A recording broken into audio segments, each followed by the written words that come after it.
Hello, আমি মিলি সরকার Bengali urban কিচেনে আপনাদের সকলকে স্বাগত জানিয়ে শুরু করছি আজকে আমার রেসিপি। আজকে আমি বানাচ্ছি পনির আলু মশলা। পনির তো আমরা অনেক রকমভাবেই রান্না করে থাকি। আজকে আমি যেভাবে রান্না করেছি আলু দিয়ে, যেটা খুব তাড়াতাড়ি তৈরি হয়ে যায় এবং খেতেও ভীষণ ভালো। এটা আপনি লুচি, রুটি, পরোটার সঙ্গে খেতে পারেন অথবা ভাত দিয়েও এটা খাওয়া যেতে পারে। আসুন দেখে নেওয়া যাক।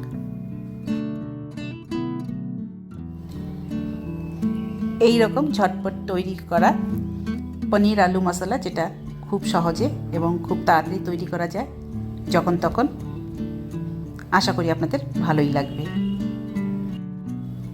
পনিরের রেসিপি তৈরি করতে পনির তো অবশ্যই লাগবে। এখানে আমি নিয়ে নিয়েছি 250 গ্রাম পনির, যেটাকে আমি ছোটো ছোটো টুকরো করে কেটে নিয়েছি।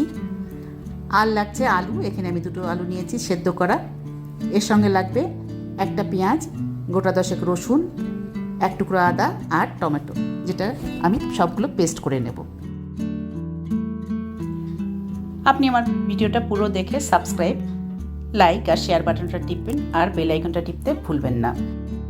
পনির রান্না করার জন্য কড়াই বসিয়ে দিয়েছি। কড়াই গরম হয়ে গেলে আমি এর মধ্যে দিয়ে দিচ্ছি সাদা তেল। তারপরে ফোড়নের জন্য দিয়ে দিচ্ছি তেজপাতা, লং, এলাচ, দারচিনি আর সামান্য একটু জিরে। তারপরে এর মধ্যে দিয়ে দিচ্ছি টমেটো, পেঁয়াজ, রসুন, আদা দিয়ে যে পেস্টটা বানিয়েছিলাম সেটাকে দিয়ে দিলাম। দিয়ে এটাকে ভালো করে কষিয়ে নেব। আঁচটা কিন্তু এখানে কম করেই রাখা আছে। এরপর আমি এর মধ্যে দিয়ে দেবো নুন। এখানে আমি আধা চামচ নুন দিয়েছি। নুনটা আপনি নিজের স্বাদ অনুসারে দিয়ে নেবেন। তারপরে আমি এর মধ্যে দিয়ে দিলাম কিছুটা হলুদ গুঁড়ো।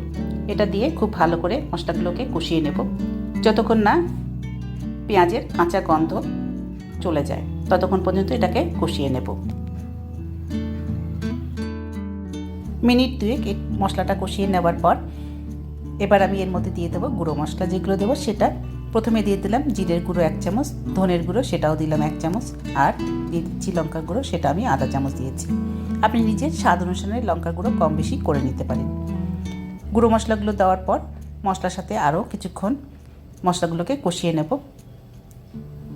এইভাবে আরও মিনিট 2-3 এটাকে কষিয়ে নেওয়ার পর এবার আমি এর মধ্যে দিয়ে দেবো আগে থেকে যে সেদ্ধ করে রেখেছিলাম আলু, সেই আলু দুটো হাত দিয়ে ম্যাশ করে দিয়ে দিচ্ছি।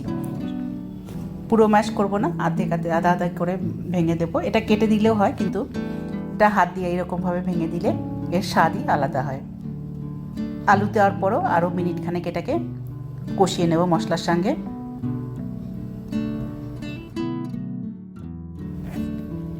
এরপর আমি এর মধ্যে দিয়ে দেবো 1 চামচ মতো কসুরি মেথি, যেটাকে আমি সামান্য শুকনো খোলায় প্রথমে একটু ভেজে নিয়েছি। তারপরে এটাকে হাত দিয়ে ক্রাশ করে আমি এর মধ্যে দিয়ে দিচ্ছি। এটা দেওয়ার পর আমি এর মধ্যে দিয়ে দেবো পনিরের যে টুকরোগুলো ছিল সেগুলো দিয়ে দিলাম। আমি এখানে পনির না ভেজেই দিয়েছি, অনেকে এটা ভেজে দেওয়াও পছন্দ করেন, আপনি চাইলে সেভাবেও দিতে পারেন।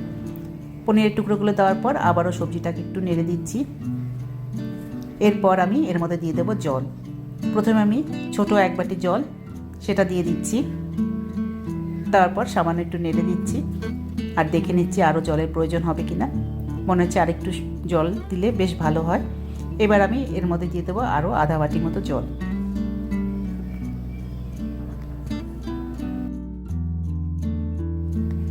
এরপর নেড়ে দিচ্ছি। তারপর আমি এর মধ্যে দিয়ে দেবো গরম মশলা। এখানে আমি 1 চামচ গরম মশলা ব্যবহার করেছি, সেই গরম মশলার গুঁড়োটাও এবার আমি এর মধ্যে দিয়ে দিচ্ছি। গরম মশলা গুঁড়ো দেওয়ার পর সামান্য একটু নেড়ে দিয়ে এবার আমি এর মধ্যে ঢাকা দিয়ে দেবো।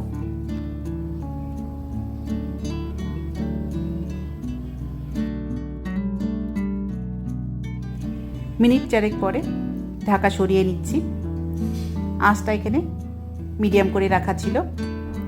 এবার নেড়ে দিচ্ছি আর এইভাবে তৈরি হয়ে গেল পনির আলু মশলা।